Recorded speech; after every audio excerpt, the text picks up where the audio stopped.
Fala, Blaugranas! Matheus Norman aqui para mais um vídeo no canal do Blaugrana Brasileiro. E hoje nós vamos retomar uma tradição que está abandonada desde o ano passado. Já fazem vários meses que não tem nenhuma edição do Blaugrana Responde, pois hoje a gente vai trazer isso de volta aqui para o nosso canal. E para você que é novo, entenda como funciona essa nossa dinâmica de maneira muito simples. Lá no nosso Instagram, a gente coloca nos stories uma caixinha. Os seguidores mandam à vontade as suas perguntas. Eu não leio antes e eu não seleciono as melhores. Eu simplesmente printo todas e trago para cá, para a gravação, para ter contato com as perguntas pela primeira vez e responder da maneira mais natural possível.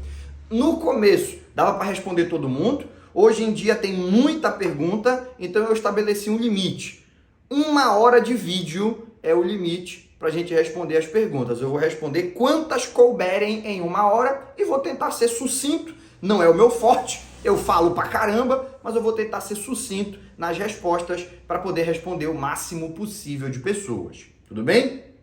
Antes da gente começar com a dinâmica, deixa eu te fazer o lembrete porque eu sei que tu esquece. Se inscreve no canal, curte esse vídeo, dá pra gente o famoso engajamento. Se você não puder comentar ou não quiser comentar, não tem problema. Mas uma curtida no vídeo, se inscrever no canal, ativar as notificações, é só clicar no sininho. Tudo isso já faz toda a diferença para a gente continuar crescendo e levar um conteúdo cada vez melhor para Blaugranas espalhados pelo mundo inteiro. Já se inscreveu? Já curtiu o vídeo? Então vamos lá. Vamos responder as perguntas dos nossos seguidores lá do Instagram, trazendo a resposta mais completa possível aqui no YouTube. E a primeira pergunta que eu vou responder é do Góis09. Ele manda a seguinte pergunta: o time comanda a Espanha, o time provavelmente sendo o Barcelona, e bateu semifinal de Champions. Acha que isso se manterá por muitos anos? Por exemplo, 5. Então, organizando a pergunta do Góis09, você acha que o Barcelona vai ser o que foi essa temporada pelos próximos 5 anos? Um time que domina a nível nacional e bate fases decisivas de nível continental? E a minha resposta é muito direta: sim, não tenho a menor dúvida. Esse Barcelona é um time muito jovem, é o primeiro ano de trabalho do Hansi Flick. O técnico alemão encontrou algumas dificuldades que são naturais de primeiro ano de trabalho e já conseguiu superá-las muito rapidamente, outras não. A gente ainda tem ali algumas dificuldades defensivas, mas o que ele conseguiu construir de argumentos ofensivos não é só toca a bola no Yamal e torce para ele driblar. Tem argumento para trabalhar com Rafinha, com Lewandowski, com Dani Olmo, com Lamine Yamal. Quando não está o Lewandowski, vem o Ferran Torres. E em cada uma dessas possíveis formações, o time está muito bem treinado e muito bem montado para agredir o adversário. Cara, isso daí não é normal que se consiga tão rapidamente. Eu, pessoalmente, sempre achei que o Barcelona estava sendo menosprezado naquelas análises de começo de temporada. Estavam falando que o Barcelona não tinha elenco nem para competir com o Atlético de Madrid, que o Barcelona ia ficar atrás do Atlético de Madrid. Eu achei ali muito exagerado, achei até um pouco desrespeitoso, para ser bastante sincero, com esse elenco do Barcelona e com a história de títulos do Hansi Flick, mas eu também não posso dizer que eu imaginava que a gente ia ser o melhor time da Europa. Não vamos ganhar a Champions, fomos eliminados, mas o Barcelona praticou o melhor futebol da Europa. Para as próximas temporadas é fazer alguns ajustes defensivos, trazer jogadores que se encaixam melhor no sistema do Hansi Flick do que aqueles que já estavam quando ele chegou, e dar continuidade com aqueles que já se adaptaram às ideias de jogo do treinador alemão. Então, eu não tenho a menor dúvida, o Barcelona nos próximos 5 anos vai repetir o desempenho. Resultado pode ser melhor ou pior. Melhor, conquistar uma tríplice coroa. Pior, não conseguir ganhar o Campeonato Espanhol. O resultado pode ser melhor ou pior, porque futebol tem dessas. Nem sempre o melhor ganha. Mas desempenho, nos próximos 5 anos, eu acho que estão bem garantidos. E agora a pergunta do Lucas Palhares: quais contratações o Barça mais precisa? Se você me pergunta isso há um mês, provavelmente eu te respondo que a prioridade máxima do time tinha que ser um reserva para o Koundé. A comissão técnica claramente não tem confiança no Hector Ford. Em muitos momentos da temporada, que a gente poderia ter utilizado um reserva, porque os jogos eram de menor exigência e o Koundé vinha de uma longa sequência. Não houve confiança para colocar o moleque. E quando a gente precisou dele, quando ele verdadeiramente entrou, eu entendi por que ele não vinha sendo utilizado. Ele não está pronto para vestir a camisa do Barcelona. Talvez ele precise de um tempo ali no Barça B ou de um empréstimo. Tem 18 anos, é muito talentoso, a carreira dele ainda não acabou. Mas no momento, ele não tem condições de ser uma opção viável para a lateral direita do Barcelona. E ao longo da temporada, a prioridade máxima parecia ser trazer alguém que pudesse ocupar esse vácuo, essa lacuna, reserva do Koundé. Nesse último mês, no entanto, desde que o Koundé sofre aquela lesão na ida contra a Inter de Milão, o Eric Garcia jogou o resto da ida contra a Inter de Milão, jogou a volta contra a Inter de Milão, jogou o clássico que decidiu o Campeonato Espanhol e ele foi muito bem em todos os jogos. Todos os jogos do Eric Garcia foi muito bem, fazendo gol, dando assistência, deu assistência contra o Mallorca, estabeleceu uma conexão com o Yamal muito positiva, se projeta bem no campo ofensivo, tem aquela frieza de receber a bola e tomar a decisão correta, ele não se sente intimidado pela pressão adversária, ele entra no jogo junto com os companheiros, se conecta com o Pedri, se conecta com o Cubarsí, se conecta com o Yamal. Eu gostei muito do desempenho do Eric Garcia. E aí tem um detalhe a mais, eu até fujo um pouco do tema, mas eu acho que é uma informação importante. Na Espanha, jornais já começam a comentar que o técnico da seleção, De La Fuente, ele já enxerga o Eric Garcia como uma possível solução para o grande problema da seleção na ausência do Carvajal, que é a lateral direita. Testou o Pedro Porro, não se deu bem. Testou o Mingueza, pior ainda, e nem jogando mais na lateral direita o Mingueza tá, ele já está jogando pelo lado esquerdo, está jogando de ala, de meia, de lateral direito. É o que ele menos está jogando nessa segunda metade da temporada pelo Celta de Vigo. E aí aparece o Eric Garcia, que joga com 70% da seleção, treina e joga com a base da seleção espanhola, porque a base da seleção é o Barcelona, que está atuando em alto nível. Então, meu amigo, ele já começa a ser visto como uma opção. Chama o Eric Garcia e conversa com ele. Ó, a gente sabe que tu é zagueiro, o Koundé também era, mas na lateral direita você parece ter se encontrado. As atuações de mais alto nível do Eric Garcia com a camisa do Barça foram na lateral direita. A seleção tá te observando, e aí? Aceita essa reconversão? Se ele topar essa parada, para mim ele fica ali e não sai mais. Se ele não topar, aí não tem jeito, vamos ter que ir atrás de alguém, mas eu acho que ele topa. Que tipo de jogador não vai querer atuar na posição em que rende mais, aonde vai ter mais oportunidades de vestir a camisa de um clube como o Barça, e a cereja do bolo? Ser convocado para jogar pela seleção às vésperas de uma Copa do Mundo, onde para mim a Espanha é a favorita. Campeã da Euro, Lamine Yamal, melhor meio-campo do mundo, enfim. Eu acho que a nossa lateral direita o problema está solucionado. Na lateral esquerda, eu sei que todo mundo quer alguém pro lugar do Gerard Martin. Eu não concordo muito, tá? Eu acho que o Gerard Martin teve seus altos e baixos. Os baixos ficaram muito marcados no imaginário da torcida. Os altos parece que foram ignorados. Mas eu percebo um jogador muito jovem, inexperiente, e a maioria dos erros dele aconteceram por inexperiência, que às vezes se sentia intimidado com a partida, não conseguia, principalmente no campo ofensivo, tomar a decisão mais ousada, preferia sempre a jogada mais segura, o toque mais fácil. E, sem dúvida alguma, tem muito espaço para evolução e tem que evoluir para poder ser um nome definitivo com a camisa do Barcelona. Mas os momentos positivos dele, para mim, mostram que ele merece pelo menos mais uma temporada.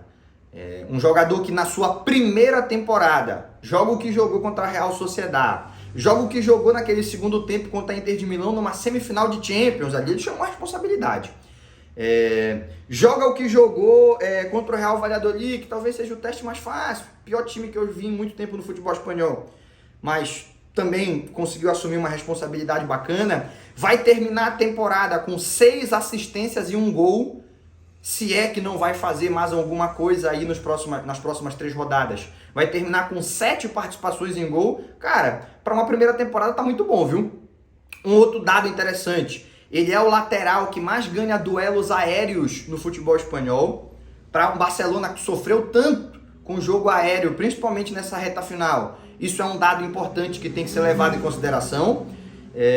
E falei isso numa live recentemente e repito aqui nesse vídeo. Se o Baldé não fosse tão bom, talvez a gente não achasse o Gerard Martin tão ruim. É que o contraste entre eles é muito grande e a gente acaba achando o Gerard Martin pior do que ele realmente é. Por quê? Gerard Martin, como 99% dos laterais esquerdos do futebol mundial, ele recebe a bola, ele levanta a cabeça e ele vai para a jogada mais simples. Baldé, Alphonso Davies e Nuno Mendes são as exceções. Eles recebem a bola, driblam 13 e levam o time para o campo de ataque.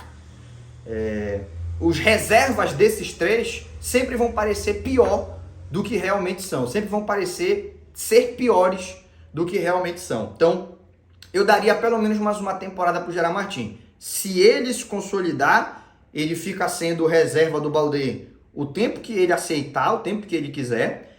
Se ele não conseguir dar prosseguimento na evolução, aí sim eu penso, quem sabe na janela de janeiro mesmo, se ele estiver deixando a desejar no começo da temporada, a gente pode procurar um outro lateral esquerdo para ser o reserva do Baldé, repetindo sempre que não é realista a maioria das propostas que eu vejo a torcida trazendo.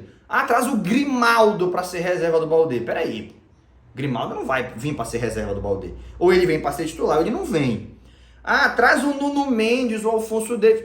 Se for para trazer o cara para ser titular, eu acho que tem nomes aí.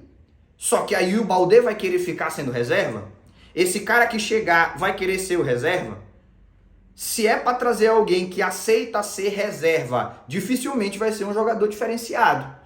Dentro desse contexto, eu não vejo ninguém melhor que o Gerard Martin, tipo assim, uma diferença brutal em relação ao Gerard Martin, para a gente enxergar como unanimidade. E se é para trazer alguém que não vai ser unanimidade, o Barcelona sempre se deu bem apostando na base. Que faça isso mais uma vez, beleza? De maneira que, já que essas seriam as duas preocupações iniciais, eu acredito que o Barcelona tem que ir atrás do Jonathan Tah, de graça, alto, inteligente, com boa saída de bola. Ele é perfeito para nos ajudar a corrigir um problema que o Barcelona teve nas jogadas de bola aérea, principalmente em jogadas de escanteio, e ao mesmo tempo ele não vai nos tirar a qualidade na saída de jogo.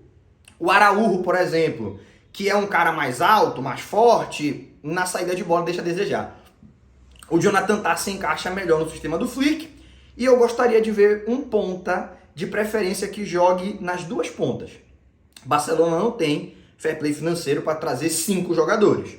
Trazendo o Tah de graça e focando em jogadores do ataque que são mais caros, traz um ponta de preferência que possa jogar nas duas pontas. Se não, que ele jogue na ponta esquerda. Porque quando o Yamal precisar descansar, bota o Rafinha na direita, coloca esse reserva na esquerda.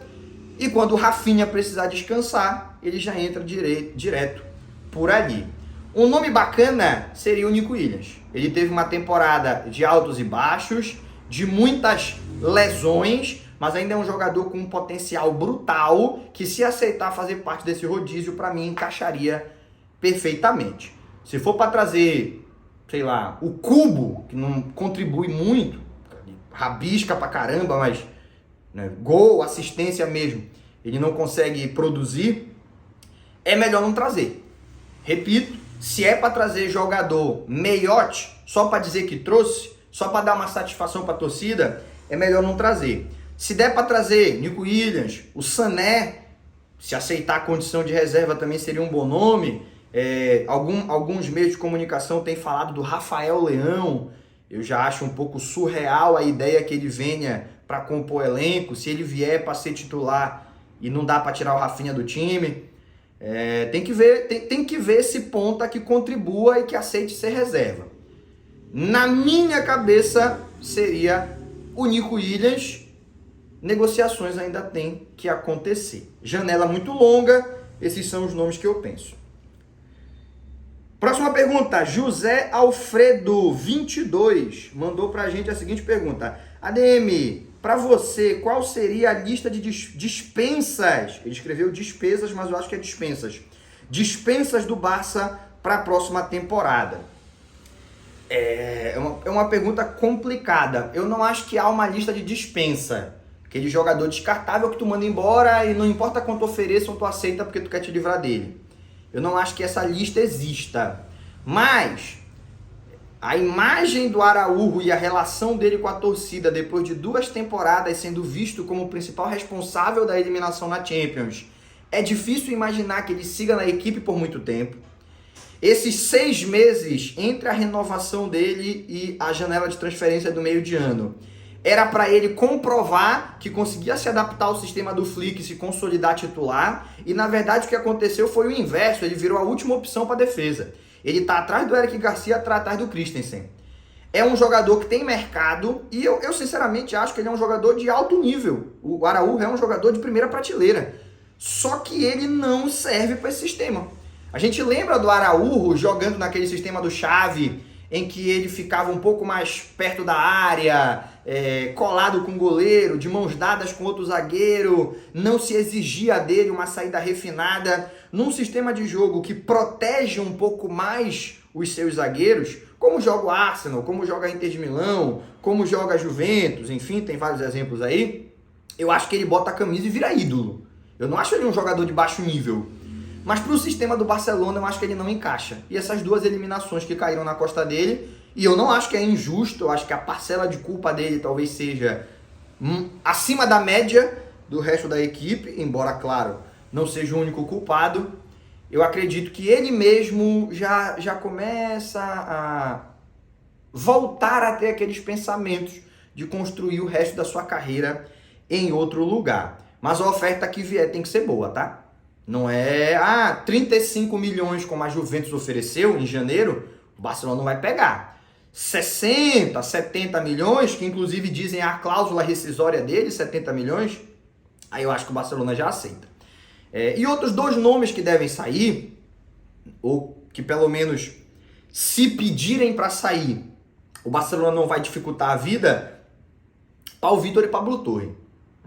Pau Vitor jogou poucos minutos ao longo da temporada, geralmente entrou nos últimos minutos ali, ele foi o xodó da pré-temporada. Na pré-temporada a gente começava, caramba, será que esse moleque vai vingar? Será que vai ser mais um desses exemplos malucos de um moleque que vem do nada e vira um grande nome dentro do Barcelona? É claro que na pré-temporada ninguém cria expectativas significativas, mas tu enxergava nele alguns fundamentos e personalidade para chutar. Ele recebia a bola, abria e pum, tapa na lateral da rede. Ao longo da temporada não foi assim, ele não teve uma minutagem muito expressiva e quando teve também não deixou sensações de que merecia mais. É um jogador que não é assim tão novo, ele tem de 22 para 23 anos, a tendência é que ele queira jogar. Um jogador dessa idade tem que jogar. Então, se ele pedir para ser emprestado ou se ele pedir para ser vendido, o Barcelona não deve criar problemas. Situação parecida com a do Pablo Torre, que jogou mais, jogou melhor, foi mais chamativa a sua participação quando esteve em campo, mas a competição pela faixa de campo que ele atua é complicada, né? Tu tem o Dani Olmo, artilheiro da Eurocopa. Tu tem o Fermin, o Gavi, jogadores que são xodó da torcida, não só pela personalidade, mas pelo alto nível de jogo que eles demonstram. Talvez nessa temporada o Gavi tenha contribuído menos que em temporadas anteriores, mas eu acho que tem muito a ver com o retorno da lesão. Na próxima temporada eu acho que a gente vai ver o retorno do Gavi Prime.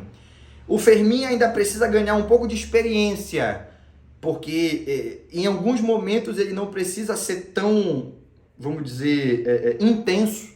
Não precisa acelerar o jogo sempre que a bola chega no pé dele. Isso ele vai aprendendo com o tempo. E o tempo está passando e ele está aprendendo. Não tem espaço para o Pablo Torre exigir minutagem. Ele tem que torcer para ter lesão. Para ter 2, 3 lesionados e aí a oportunidade aparece para ele. Também é complicado pedir isso para um jovem que mostrou talento para jogar na primeira divisão. Tu bota o Pablo Torre no Real Betis, tu bota o Pablo Torre no Raio Vallecano, pô, ele vira ídolo dos caras, né? Só que no Barcelona não tem como. E é mais um jogador que, se pedir, o Barcelona vai facilitar a saída. Quem deve sair, mesmo não querendo, é o Ansu Fati. O Ansu Fati não tem mais absolutamente nenhum nível de confiança da torcida, da diretoria, da comissão técnica e nem dele próprio, né? Ele mesmo, as oportunidades que teve, parecia estar mais preocupado em não se machucar do que em provar que merecia a minutagem. O Ansu Fati, talvez, de todos que eu citei, é o verdadeiramente na lista de dispensa. Se oferecerem 5 milhões pelo Ansu Fati, o Barcelona aceita. E aí depois olha para o mercado e busca substitutos que possam contribuir um pouco mais do que o jogador que já foi esperança de melhor do mundo e que hoje, se conseguir fazer uma temporada de 10 gols, já é motivo para se comemorar. Próxima pergunta, Pablo Jonathan. Você acha que com a volta do Camp Nou e novas contratações, o Barcelona é favorito para a próxima Champions? Eu já acho que era favorito para essa. Não é porque não ganhou que não era o favorito era. Não tem nenhum time que você possa dizer que o Barcelona não seria favorito jogando contra.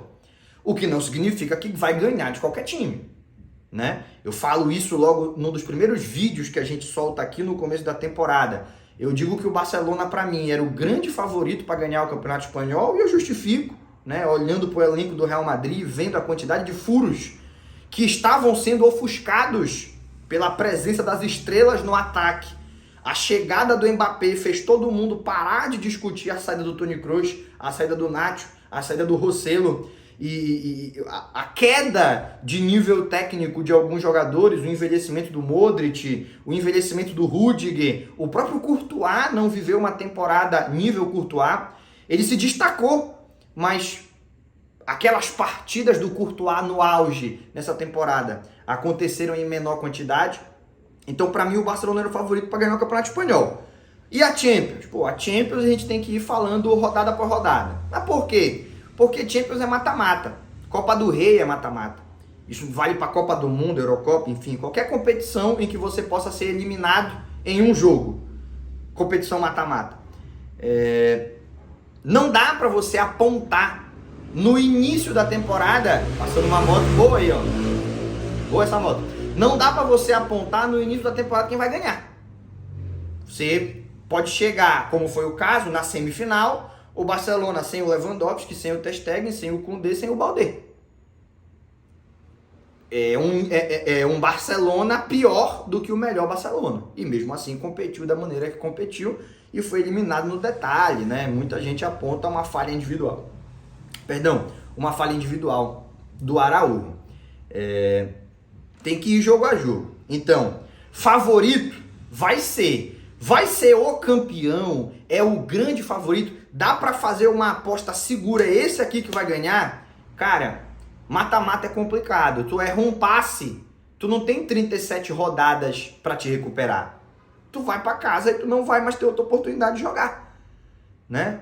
Pontos corridos, eu consigo apostar no Barcelona com muito mais tranquilidade, porque pode ter um momento ruim, pode ter um jogo ruim, pode ter uma expulsão, um erro de arbitragem, e você tem tempo para se recuperar. No mata-mata, não. Então, já era favorito nessa. Vamos ver como é que fica aí a janela de transferência. Se todo mundo melhorar e o Barcelona não, talvez o parecer seja diferente.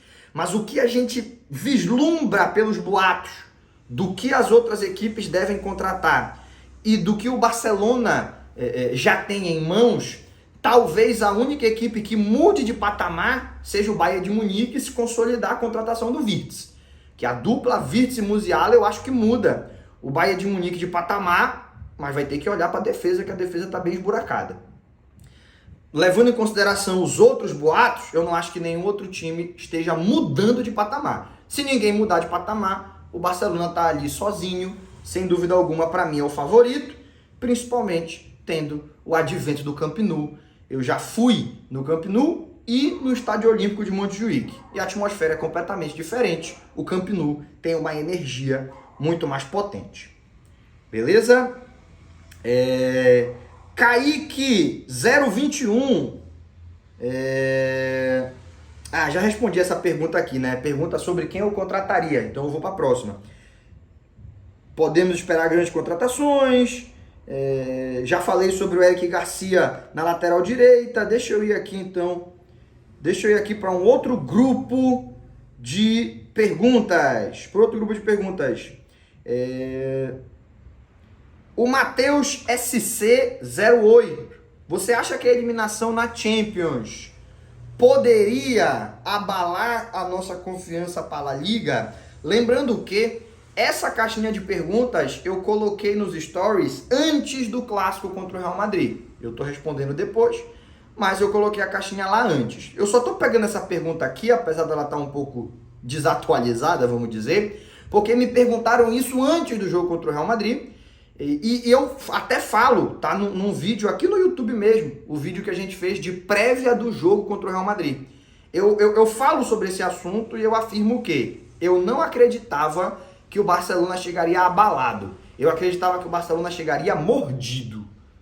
Eu acho que o melhor para o Real Madrid disputar a Liga, tentar essa remontada na Liga, era que o Barcelona tivesse classificado. Porque tendo uma final dia 31... eu já piso um pouco no freio aqui contra o Real Madrid, eu não vou arriscar fulano ciclano, eu vou descansar Beltrano e vou dar uma segurada aqui, porque eu tenho uma final dia 31, se o jogador se lesionar, eu não tenho mais ele para jogar a final da Champions. Era uma distração a mais jogar a final. Não jogar a final pode sim, e em muitos casos acontece, do time ficar mentalmente afetado, mas esse Barcelona eu não consigo enxergar. É um time que não se afeta mentalmente por nada. É um time que se motiva na adversidade. Tu faz um gol no Barcelona, o Barcelona te faz 3. E ele acredita que pode fazer 3. Ao contrário de elencos recentes, inclusive, até mesmo na época do Messi isso acontecia. O Messi não, mas o elenco no entorno dele, a gente tomava um gol e ficava todo mundo desesperado. As viradas que nós sofremos em Liga dos Campeões e até mesmo em Campeonato Espanhol, em algumas partidas, não foram mais numerosas e mais feias, porque tinha o Messi. Mas o mental do Barcelona, nesses últimos, vamos dizer, 8 anos, sempre deixou muito a desejar, apesar dos títulos conquistados. Nessa temporada, não ganhou a Tríplice Coroa, mas ninguém pode dizer que foi por falta de mentalidade. Então, eu respondi isso, está registrado aqui, e eu acho que se concretizou na prática, né? O Barcelona não chegou abalado, o Barcelona chegou mordido. O Barcelona toma 2-0 do Real Madrid, bota a bola no centro de campo e vai buscar a virada 4-2. E consegue isso no primeiro tempo ainda. Com o Eric Garcia fazendo gol, Pedri roubando bola, o Ferran sendo importante nas assistências, o Yamal que mostra um nível totalmente diferente de finalização em relação a 3 meses atrás. O desgraçado, ele evolui muito rápido. O Lamine Yamal, tu faz um comentário em janeiro, em março tá desatualizado, porque ele evolui numa frequência, numa rapidez que nenhum outro jogador evolui. O Vinícius Júnior, por exemplo, quando a gente começou a dizer que ele precisava melhorar a finalização, que a finalização dele era ruim, ele demorou 2 anos pra gente parar de falar que a finalização dele era ruim. O Yamal, em 6 meses, a gente já começa a ver que a finalização dele melhorou bastante. Ainda tem espaço para evolução, mas já melhorou muito. Então, acaba sendo um jogador que distorce as análises. E, velho, com toda essa qualidade e com a mentalidade que o time tem, eu não enxergava nenhuma possibilidade. E alguns até me achavam arrogante por isso, mas eu acho que era simplesmente opinião. Não é porque eu torço pro clube que eu tenho que dizer que o clube vai perder para poder ser imparcial. Eu posso torcer pro clube e dizer que vai ganhar, porque é a minha opinião sincera. É a minha análise sincera, e a minha análise era essa. Abalado não, mordido sim. As chances do Barcelona de ganhar a Liga não diminuíram com a eliminação na Champions, elas aumentaram. Eu acho que isso a gente percebeu no transcorrer da partida contra o Real Madrid. Pergunta do Matt Abreu. Você acha que o Jonathan Tah chega para ser titular? Essa é uma pergunta complicada de responder. Porque o Cubarsí pode jogar pela direita e pela esquerda. O Jonathan Tah, na seleção alemã, joga pela esquerda. Então, no Bayer Leverkusen tem 3 zagueiros, é difícil da gente fazer uma comparação. É muito diferente um sistema defensivo de 3 zagueiros e um sistema defensivo de 2 zagueiros e 2 laterais. 3 zagueiros e 2 alas e 2 zagueiros e 2 laterais. Não é a mesma coisa. Não é. Na seleção alemã, O Rüdiger joga na direita, o Tah joga na esquerda. Inclusive foi num lance desse que o Rüdiger falha e o Mikel Merino faz o gol de cabeça que elimina a Alemanha na Eurocopa. Lá na Plaza Catalunha, estava com a minha esposa assistindo esse jogo e achei muito divertido a cara do Rüdiger quando ele percebe que ele tentou uma antecipação burra e deixou um grande cabeceador livre nas suas costas para fazer um gol na prorrogação.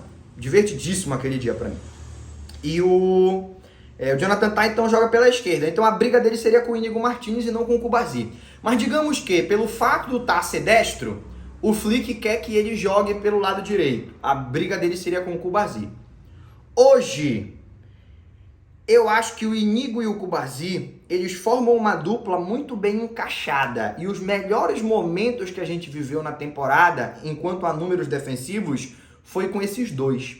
E as quedas de nível do Barcelona nos momentos cruciais das partidas não aconteceram com eles dois, aconteceram quando entrou, talvez seja crueldade minha falar, mas é a realidade, quando entra o Araújo, por exemplo, a gente passa a ter uma queda de nível.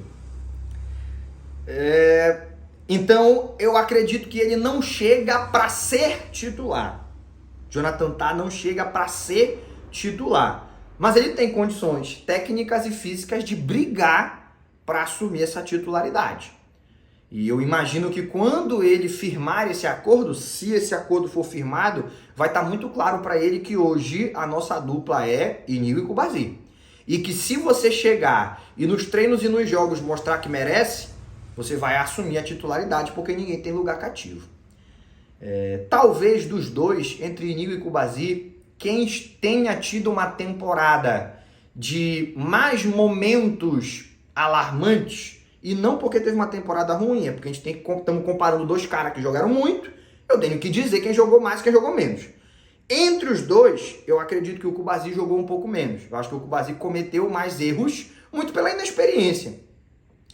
E eu acredito que se na temporada que vem o Jonathan Tah assumisse a titularidade, levando em consideração que Cubarsí e Íñigo vão manter o que fizeram na temporada atual, eu acho que o Jonathan Tah entrava no lugar do Cubarsí. Mas aí é pura especulação, estamos só conjecturando, eu estou só respondendo a pergunta. Na prática a gente sabe, o cara nem contratado tá, que bacana o trocadilho, né? Nem contratado tá o Jonathan Tah, e depois que essa contratação, se vier a acontecer, estiver concretizada, aí, irmão, é no dia a dia eles que briguem. Eu ia estar preocupado se a gente não tivesse Christensen, Tah, Íñigo, Cubarsí. Se nós não tivéssemos, eu ia estar extremamente preocupado. Agora, ter um monte de jogador bom, para mim não é preocupação, para mim é solução. Pergunta agora do Rafael Fenianos. O favorito para bola de ouro na Nations League, desculpa, deixa eu repetir. O favorito para bola de ouro, interrogação.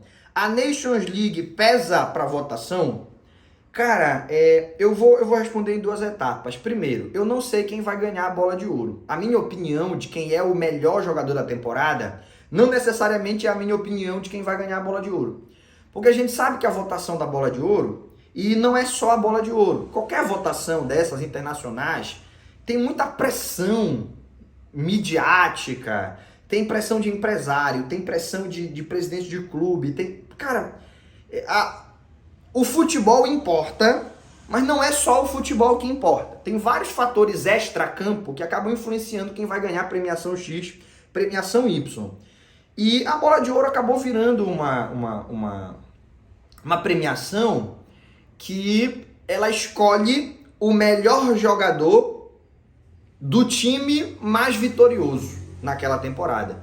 Não necessariamente o melhor jogador da temporada. E em momentos, em temporadas em que você tem competição de seleção, Copa do Mundo e Eurocopa e Copa América, mesmo que a temporada do cara não tenha sido excepcional, o que ele faz naquela competição em específico pode fazer a diferença para ele ganhar a bola de ouro.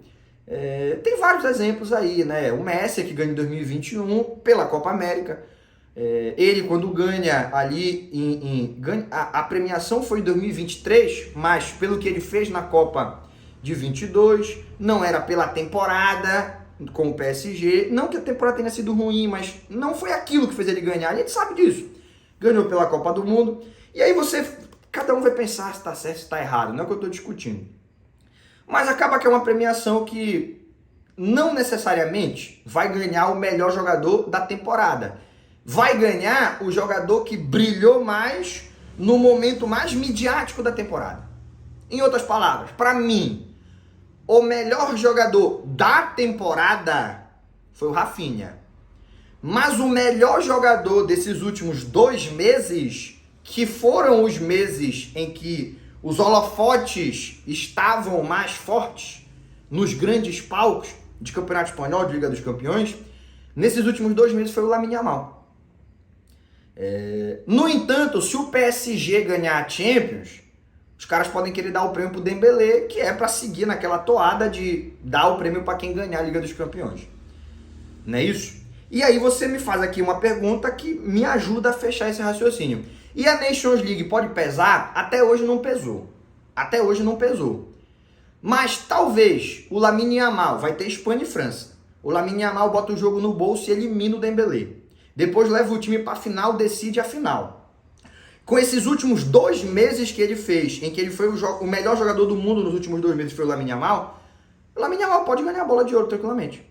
Mas para mim, o melhor jogador da temporada foi o Rafinha. Então quem vai ganhar a bola de ouro? A gente tem que esperar a temporada acabar e principalmente a Nations League e a final da Liga dos Campeões.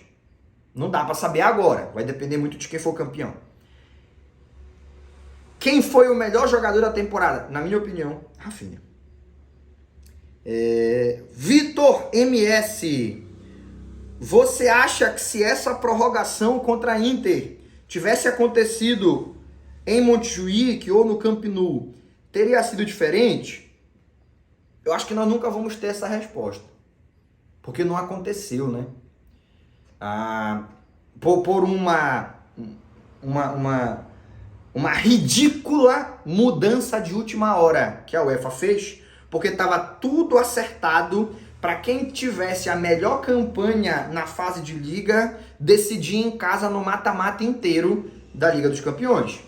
E ali na UEFA, a UEFA no apagar das luzes, pegando todo mundo de surpresa, muda a regra e pronto, é só até as oitavas de final. Das quartas em diante, quarta e semi, é sorteio. E aí o Barcelona aqui, na quarta e na semi, entre todos os times, foi o que tinha a melhor campanha, porque ficou em segundo lugar, o primeiro foi o Liverpool, e o Liverpool caiu nas oitavas de final, decidiu fora quartas e semi. Então, por conta dessa atrocidade do regulamento, a gente nunca vai saber. Só que, para não te deixar sem resposta, eu não sei o que te responder, para falar a verdade. Mas vamos lá. Taticamente, o jogo não ia ser diferente. Taticamente, eu acho que o Barcelona ia continuar apertando a Inter de Milão como apertou por lá. Só que emocionalmente, eu acredito que a Inter de Milão talvez não tivesse o poder de reação nem para levar o jogo para a prorrogação. Se aquele 3-2 nos últimos minutos acontece em Montjuïc ou no Camp Nou, pior ainda, a Inter de Milão ela não ia ter para quem olhar, para respirar e correr atrás do resultado. Ela ia morrer em campo. Ela só conseguiu aquele empate porque jogava dentro da sua casa. A torcida empurrou. Porque quando sai o gol do Rafinha, todos os jogadores da Inter de Milão se olham como quem diz, perdemos, acabou. Acabou, meu Deus, jogamos pra caramba, demos uma vida, corremos atrás dos caras. Não foi o suficiente, eles são bravos mesmo, hein? E aí depois eles olham pra torcida e a torcida tá lá, vamos, pá. Os que ficaram, né, tem vídeo aí dos torcedores da Inter de Milão que abandonaram o estádio depois do gol do Rafinha, e aí quando sai o gol do Acerbi eles querem voltar e a segurança não deixa. Não, já saiu. Uma questão de segurança, né, mas enfim, uma lição bem dada pra quem abandona o time nos acréscimos do segundo tempo. Os que ficaram no estádio levaram a Inter de Milão a acreditar que ela podia brigar, né, e lutar até o final. Então, nunca saberemos com certeza, mas dentro desse raciocínio que eu estabeleci, sim, seria diferente. E seria diferente porque eu acho que nem na prorrogação tinha chegado. O Barcelona abre 3-2 aos 44 do segundo tempo. Dentro da sua casa, a Inter de Milão não tem o coração para conseguir correr atrás do empate. Muito bacana as perguntas de hoje, hein? Deixa eu ir para o próximo grupo de perguntas aqui. Já respondi, já falamos do Paulo Vitor. Essa daqui é uma pergunta legal. O que você acha do interesse do Barça no Julián Álvares? Eu vou responder em 2 etapas. Uma, não vai ter polêmica nenhuma, é só informação. A outra, eu acho que vai ter um pouco de polêmica, mas já falei isso mais cedo no vídeo, vou repetir. Se eu falar só o que você quer escutar, não tem graça pra você vir aqui no canal, né? Eu tenho que falar o que eu penso de verdade. Primeiro ponto, aqui não vai ter polêmica. Esse interesse não existe. Não tem esse interesse, isso é interesse nas redes sociais. A galera percebeu que dá engajamento postar foto do Julián Álvares com a camisa do Barcelona. A torcida gosta muito do Julián Álvares. Eu acho que boa parte da torcida do Barcelona, principalmente mais jovem, começou a torcer pelo Barcelona por causa do Messi. Tem aquela galera que começou a torcer por causa do Neymar, mas a maioria já torcia por causa do Messi.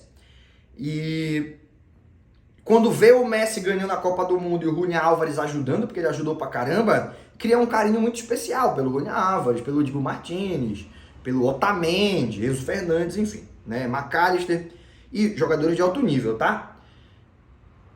Portanto, toda vez que algum campeão do mundo com o Messi tiver aquele famoso kit swap, né, que é quando você troca a camisa do time que ele joga pela camisa de um outro time, postado, vai dar engajamento. Então toda vez que postam o Julián Álvares com a camisa do Barcelona, o engajamento é brabo. Os caras vão insistir nisso eternamente. Mas interesse mesmo? Não tem. E nem faria sentido que tivesse, aqui a gente vai entrar no lado polêmico, porque o Julián Álvares acabou de ser comprado pelo Atlético de Madrid. O Atlético de Madrid pagou 95 milhões no Julián Álvares. O Julián Álvares é o cara de um projeto que está no começo, é esse novo Atlético de Madrid, com um velho treinador, ainda é o Simeone que está lá, mas num processo de renovação, se desfazendo de jogadores acima dos 30 anos e tentando trazer jogadores ali na faixa dos 25, principalmente jogadores argentinos. O Atlético de Madrid virou uma subestação da seleção argentina, com Julián Álvares, com Depô, agora querem trazer o Cuti Romero, tem lá o Molina, enfim. E não tem nenhum sentido o Barcelona ir para tentar uma contratação que já nasce morta, porque o Atlético de Madrid não vai facilitar. O Barcelona teria que gastar no Julián Álvares o dobro do que ele verdadeiramente vale. E a gente já aprendeu essa lição com Philippe Coutinho, com Griezmann, com Dembélé, que não é porque o jogador é bom que você precisa pagar um preço estratosférico para poder trazer ele para sua equipe. O Julián Álvares, quando foi comprado por 95 milhões, eu já achei um preço um pouco acima do que ele verdadeiramente entrega ao longo de uma temporada, não porque seja ruim, mas porque 95 milhões é muito dinheiro, né? 95 milhões dá para comprar 3 bons jogadores, e para tirar ele do Atlético de Madrid ia ter que gastar o quê? 130 milhões no Julián Álvares. Eu acho que não tem condições de se desembolsar. Quem sabe num futuro, daqui a 3 anos, aí ele já tá de saco cheio de estar no Atlético, já tá lá 3 anos, não ganhou nada, o contrato tá perto de acabar, o Simeone foi demitido, aí o cenário muda. Perdão. Aí o cenário muda. Mas no momento, eu não acredito. O interesse não existe e eu nem acho que seria um interesse inteligente por parte do Barcelona.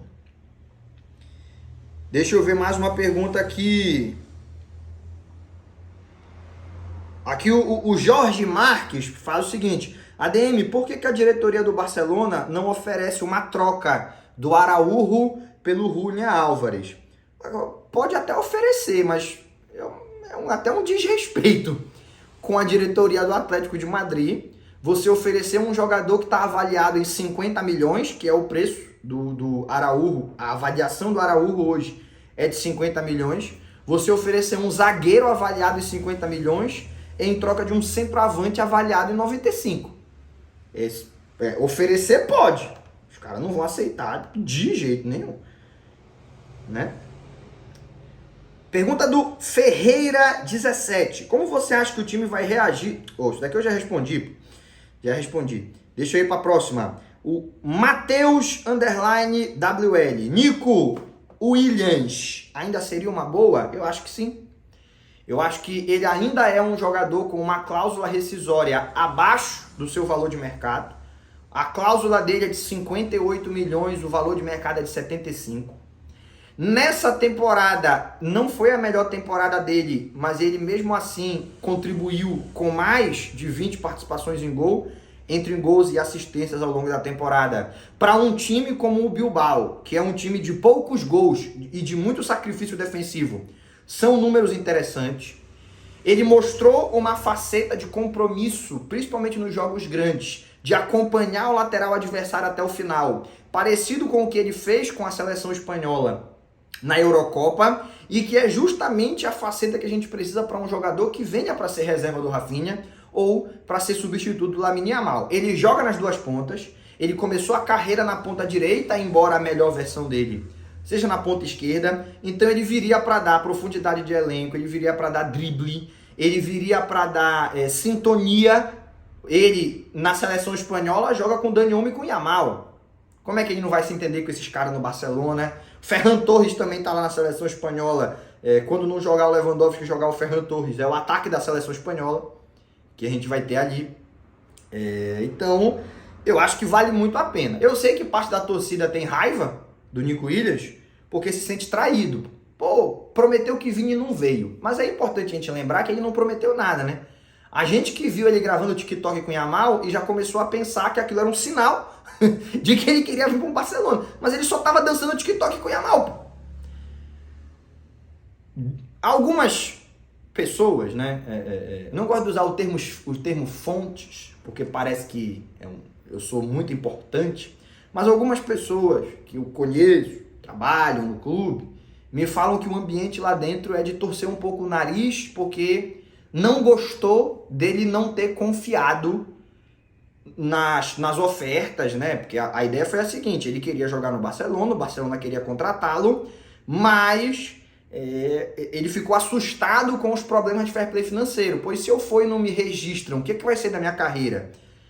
E a galera não gostou muito dessa postura dele ter desconfiado. Talvez o Barcelona não corra atrás. Eu faria a oferta novamente, mas faria uma oferta sim na baixa, porque ele não é mais um nome tão quente, ele não é mais um nome tão midiático quanto ele era pós-Euro. Pós-Euro, todo mundo queria o Nico Williams. Essa temporada dele foi uma temporada menos brilhante, não é mais tanta gente assim que está querendo contratá-lo, dá para tentar trazer ele na baixa.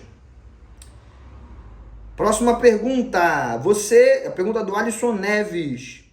Você não achou estranho a mídia brasileira dar pouca atenção aos erros de arbitragem nessa reta final? E aí ele me manda essa pergunta aqui antes do clássico do último domingo, que foi absurdo. Talvez tenha sido o jogo em que mais absurdamente uma arbitragem errou a favor de um time e prejudicou o outro em todas as suas decisões. Não teve nenhuma decisão da arbitragem minimamente contestável que não tenha ido a favor do Real Madrid, né? Só coisas muito absurdas. O impedimento do Mbappé, não tem como não dar, né? Naquele gol, no teórico gol do 4-4, ele tá muito impedido, ele tá dentro do gol. Não tem como não dar. O cancelamento do pênalti, o De Jong nem toca no Mbappé, o Mbappé se joga, o árbitro de cara pro lance marca o pênalti. Tudo bem que depois o VAR anulou o pênalti por causa de impedimento, mas você não pode marcar aquele pênalti no campo. É uma demonstração claríssima de que você está condicionado a marcar pro Real Madrid, pô, porque tava na cara que o Mbappé tinha se jogado. O De Jong não chega nem perto de tocar no Mbappé, ele pula, e o árbitro marca. Ele me faz essa pergunta antes disso. E ainda assim, não se fala o suficiente sobre o quanto as arbitragens elas têm sido complicadas no futebol espanhol. Na Liga dos Campeões, eu achei muito ruim a arbitragem do Marciniak. Muito ruim. E eu acho que alguns lances cruciais, quando havia uma dúvida de que para que lado dá, ele deu pro time da casa. Só que não chegou nem perto de ser o que foi o clássico. Nem perto de ser. O clássico, a final da Copa do Rei, já tinha sido absurdo. A gente já sentiu o árbitro intimidado pelo Real Madrid. E nesse último fim de semana piorou. A situação foi ainda pior.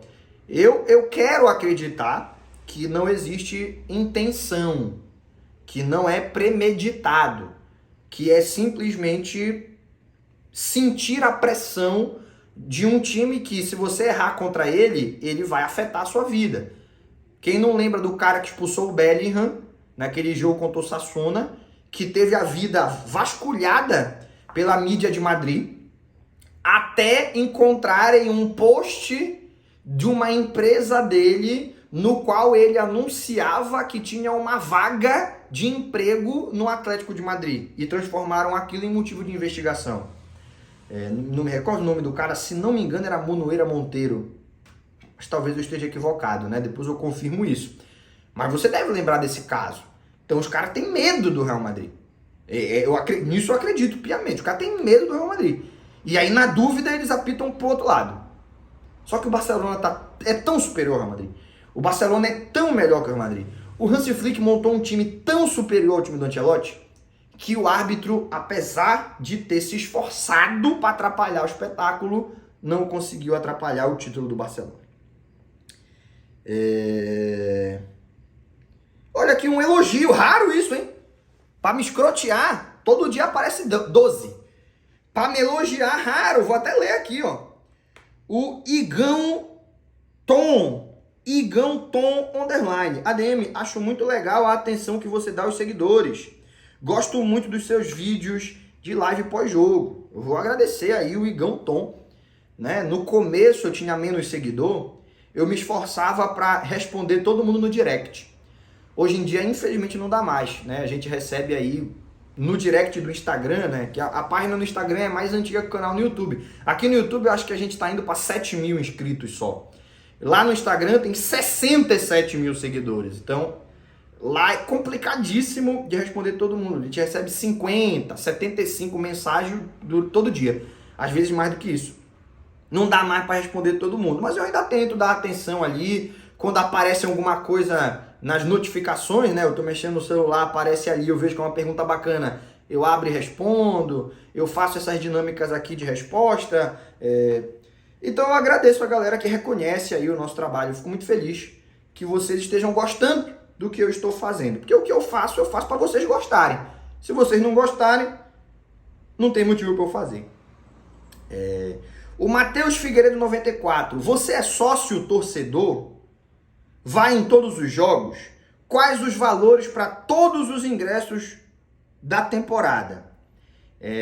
Vou responder uma de cada vez. Sócio torcedor não é uma modalidade que tenha em Barcelona. Você ou é sócio do clube, ou você é penista, que é como se você fosse de alguma torcida organizada, ou você não é nada. Não tem tipo sócio torcedor, que tu paga um valor menor para ter acesso aos ingressos, que é um costume no Brasil. Não tem. Né? Sócio do clube você é? Sim, eu e minha esposa. Temos um cartãozinho bonitinho, até vou mostrar para vocês um dia. Vai em todos os jogos? Já cheguei aí numa sequência grande de jogos. Infelizmente, quem me segue no Instagram há mais tempo sabe disso. A minha esposa passou por um problema de saúde e eu precisei, inclusive, vir ao Brasil. Eu gravo esse vídeo no Brasil, onde já estou tem uns 5 meses. Eu vim para cá em outubro do ano passado. Estamos agora em maio, bicho. Outubro, novembro, dezembro, janeiro, fevereiro, março, abril, maio. 8 meses. Caramba, eu pensava que era menos tempo que eu tava aqui. O problema de saúde dela realmente me tirou completamente do eixo. Assim, eu pensei que eu tava aqui há 3 meses.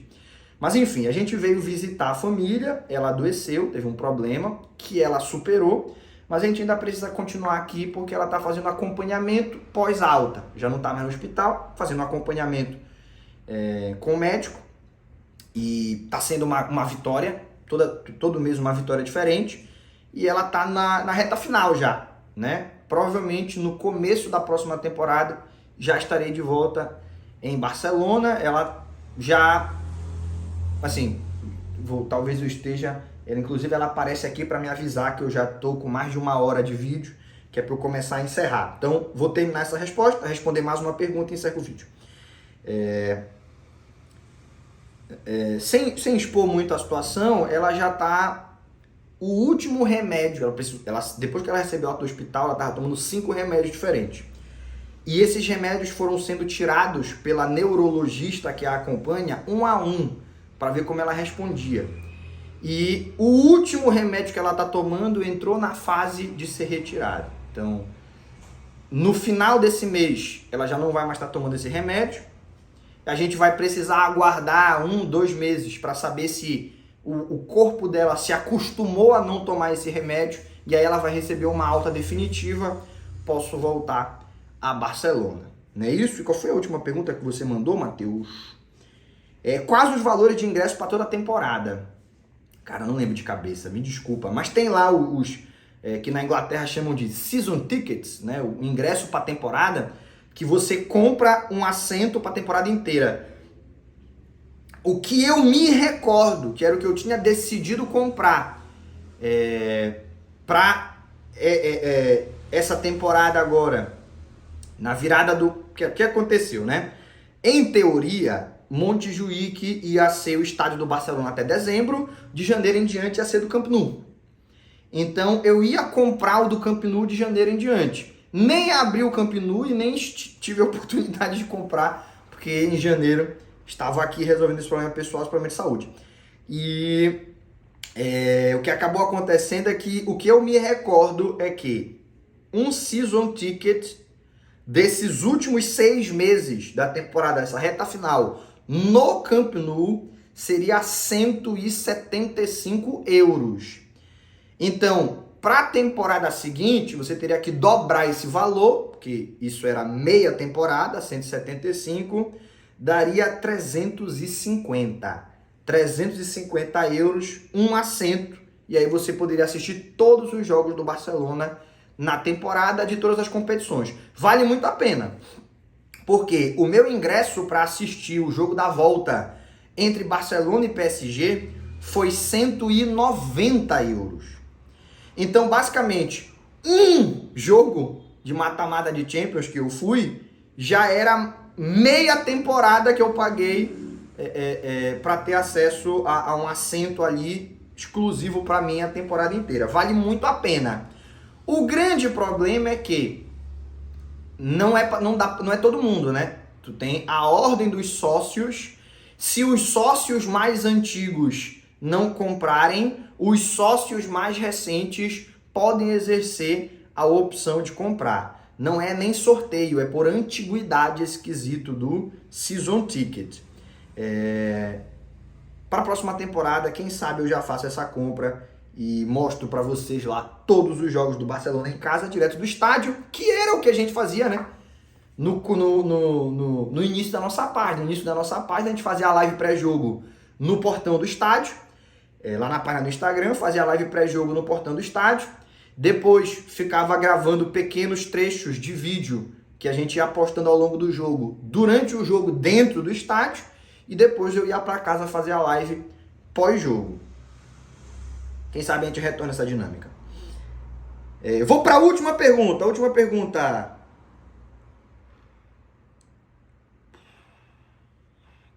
Aqui só coisa que eu já respondi, só pergunta que eu já respondi. Essa daqui é muito boa para encerrar. Gostei. Pergunta do Danilo FR06. A temporada foi além do esperado? Eu acho que foi. Eu achava que o Barcelona faria uma temporada muito melhor do que os analistas no começo da temporada afirmavam. Inclusive, muita gente assim meio que torcia o nariz pro meu conteúdo no começo da temporada, por achar que era um conteúdo clubista, mas já falei isso nesse vídeo e repito. Eu não acho que eu preciso dizer que o Barcelona vai perder para poder estar fazendo uma análise concreta, correta do que o jogo apresenta. Eu não preciso dizer que o Barcelona é uma merda só porque eu sou torcedor do Barcelona, porque senão vão me chamar de clubista. Eu posso fazer uma análise concreta e dizer que o Barcelona é o melhor time do mundo. No começo da temporada eu não dizia que era o melhor time do mundo, mas que era muito melhor do que a maioria da galera estava querendo acreditar, eu sempre achei que era. E à medida que a temporada foi passando, eu fui chegando à conclusão que até as minhas expectativas, que eram mais altas do que da maioria, foram superadas. Eu achava que o Barcelona ia competir no futebol internacional e ia vencer os torneios domésticos, campeonato. Na verdade, eu apostava que o Barcelona ia ganhar o campeonato espanhol. Copa do Rei, mata-mata, não tem como saber. E na Liga dos Campeões eu enxergava times mais bem preparados. Antes da temporada começar, eu pensava muito no City, quebrei a cara. Pensava na Inter de Milão, embora depois quando o confronto vai começar, eu já achava que o Barcelona era favorito, mas antes da temporada começar, eu via uma solidez muito grande na Inter de Milão. Eu desconfiava do novo técnico do Kompany no Bayern de Munique, mas eu via muito talento individual no Bayern de Munique para competir. O Real Madrid, para mim, nunca foi tão bom quanto disseram que seria, mas tinha individualidade que poderiam decidir, enfim. Um mata-mata principalmente, você não precisa de muito elenco, encaixa aquele 11 inicial e vai pro jogo. Nos pontos corridos eu achava o Barcelona favorito. Na Champions League eu não achava que a gente ia dar um show que nós demos. Me surpreendeu positivamente. Eu acho que ganhar todos os títulos na Espanha e chegar a uma semifinal sendo eliminado no detalhe por uma equipe que é uma equipe muito madura, que foi uma equipe que começou a ser montada 5 anos atrás, já chegou numa final, volta a disputar uma final, eu acho que foi além das minhas expectativas. E olha que as minhas expectativas eram mais altas do que da maioria. Só que para a próxima temporada as minhas expectativas não podem mais ser superadas. Elas no máximo vão ser igualadas, porque a minha expectativa para a próxima temporada é tríplice coroa. Posso mudar de ideia em agosto, dependendo de como for a janela de transferências do Barcelona e das outras equipes, mas olhando no momento, para a próxima temporada, a minha expectativa é tríplice coroa. As minhas expectativas não vão mais poder ser superadas, no máximo atendidas.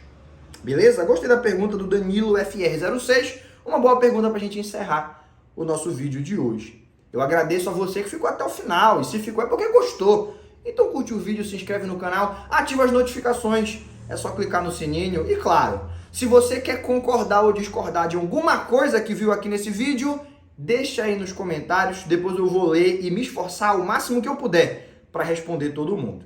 Por hoje, a gente encerra. Aquele abraço e até o próximo vídeo.